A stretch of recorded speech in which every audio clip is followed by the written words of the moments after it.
Sometimes in life, you just get one of those days where you can't wake up, so what do? You either lay down in bed on your phone or even sitting in front of the computer and you just doom scroll. You don't even play anything. You just open your favorite social media and just look at everything. I recently had one of those days and I ran into a very interesting post. There is a movie coming out by the name of Smile 2, and it's currently having its marketing campaigns going through everything and doing their IRL, and they had an internet augmented reality type style campaign. So what did Smile 2 do? You can watch a 7-minute clip from the movie only if you could smile the whole time. Yeah, that's the gimmick. I actually tried it out, and you can see over here that I did smile for a good amount of time, and then my face started hurting and I started thinking of solutions. What can I do? Alternatives. Well, the alternative that I found out is if I can pull up a photo on my phone of a person smiling, it actually works. So what did I do? I pulled up a picture of internet historian or Harold, I forgot his name, and it worked flawlessly, and I ended up watching the 7 minutes completely. After seeing the clip and enjoying my time, I decided to look through the comments of this post, and someone put up a very interesting picture. It was a picture of a man sitting in front of a television shouting McDonald's. I reverse image searched it, and it turns out that it was a picture from a patent by Sony. Looking at the patent, I was very intrigued. I decided to look through more patents, and oh my goodness, this rabbit hole that I fell through is massive. And hey, I want to take you on a journey with me. What is a patent? Well, it's a government authority or license conferring a right or title for a set period, especially the sole right to exclude others from making, using, or selling an invention. And I'm just saying this just to make sure that I'm keeping myself safe. All of this is public records and you can search this up by yourself. So everything that I'm talking about, I did not search extra other than surface level. I didn't do anything illegal.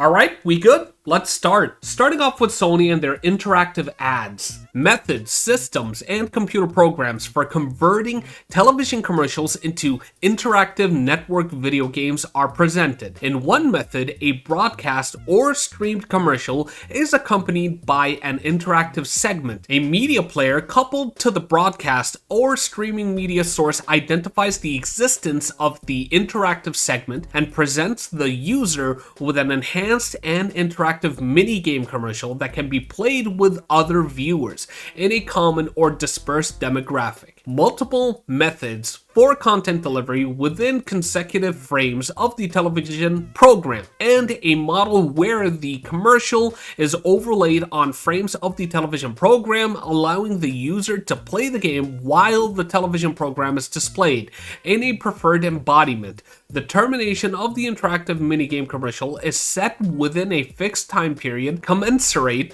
with traditional spot television advertising. So what are they saying in the simplest terms that I can use? They want to turn commercials into minigames. They want to turn them into interactive stuff. Instead of what you currently have where you have to click skip, or like everybody else in this world, you just have an ad blocker and it takes care of everything. No, they want you to do certain things so you can skip the commercials earlier or you watch the whole commercial. One of the ways that they presented in the patent is shouting out the name of the product that is being displayed to you within the commercial. So imagine just sitting down on YouTube scrolling and then you get a commercial and you can't click skip. No, you have to sit down there and just go Burger King, McDonald's, Head and Shoulders, Axe body spray, or you get a little mini game where you have to play it. If you don't want to do that, you just have to sit and watch the whole commercial. The application for this patent was filed by Sony on October 23rd, 2009, and it was granted to them on August 21st, 2012. And its status is still active, but we haven't really seen anything about it, so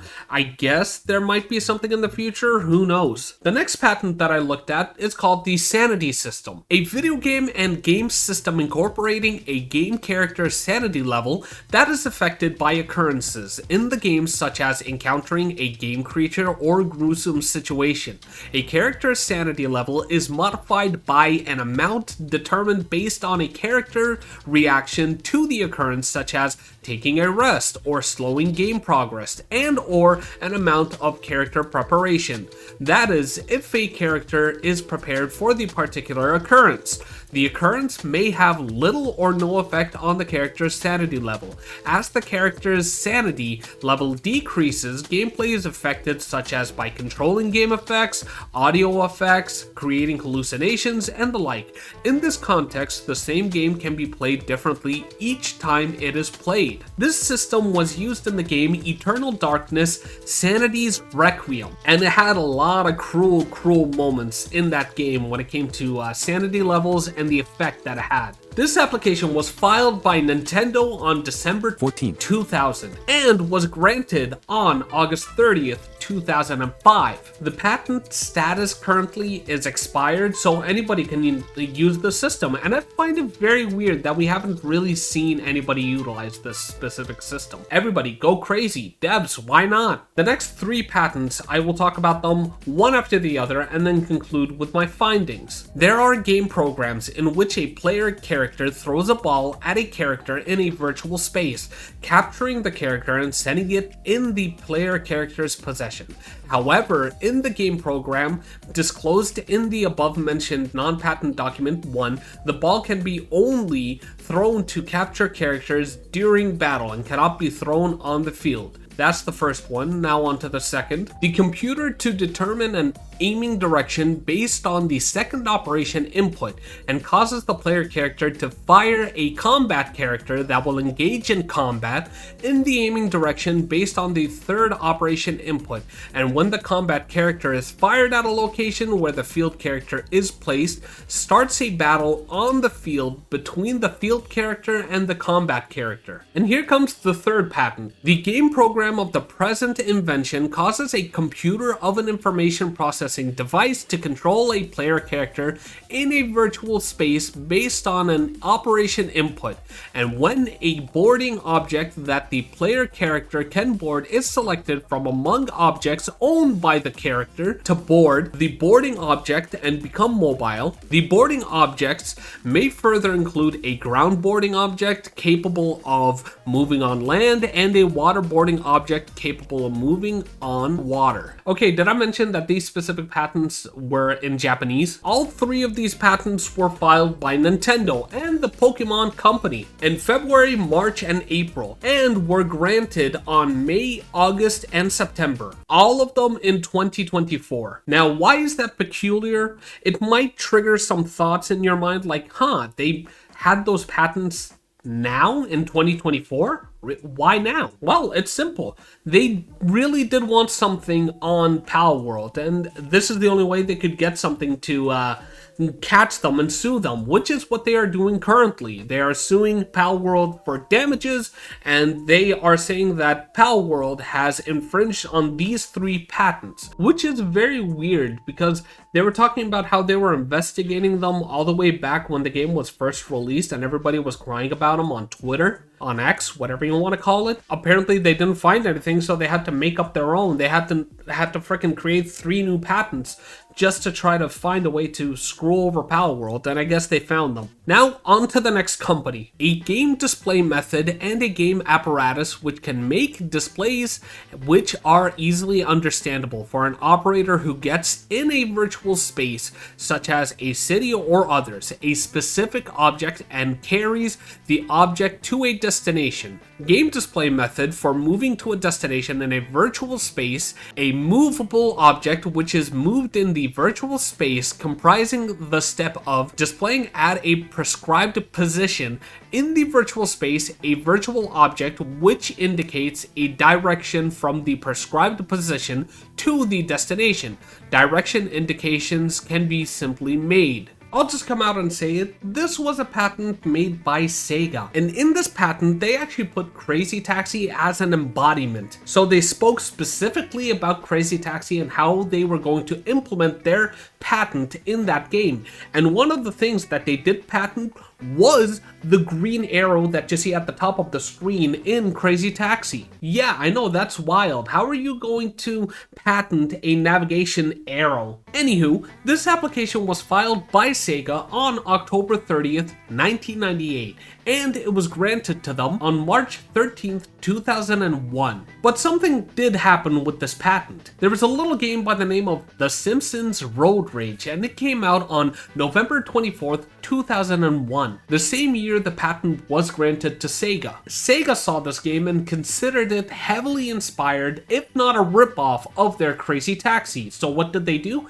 They actually sued Fox and EA. Just to take a weight off of a lot of devs' backs, the status of this patent is expired, so you're safe to do it now. Now on to the last patent that we will be discussing in this video. A system and method for creating conversation in a computer program, such as a video game. A plurality of classes of dialogue is provided and a conversation segment is assigned to each class. A graphical interface is displayed during operation of the program that provides a choice indicator, wherein the choice indicator has a plurality of selectable slots, each associated with a dialogue class. The graphical interface is consistent as to the position of dialogue classes throughout at least a segment of the program.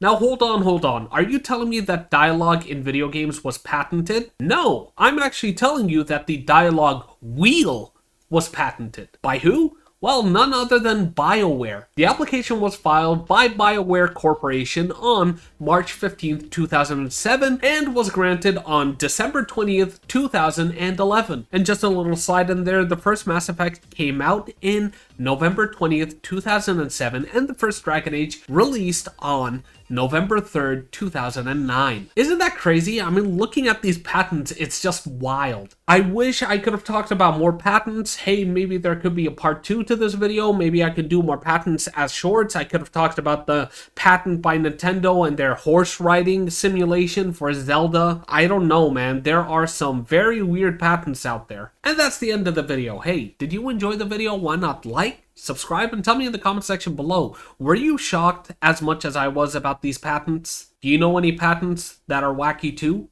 And if you didn't like this video, hey, I'm not going to tell you not to dislike it, you can go right ahead.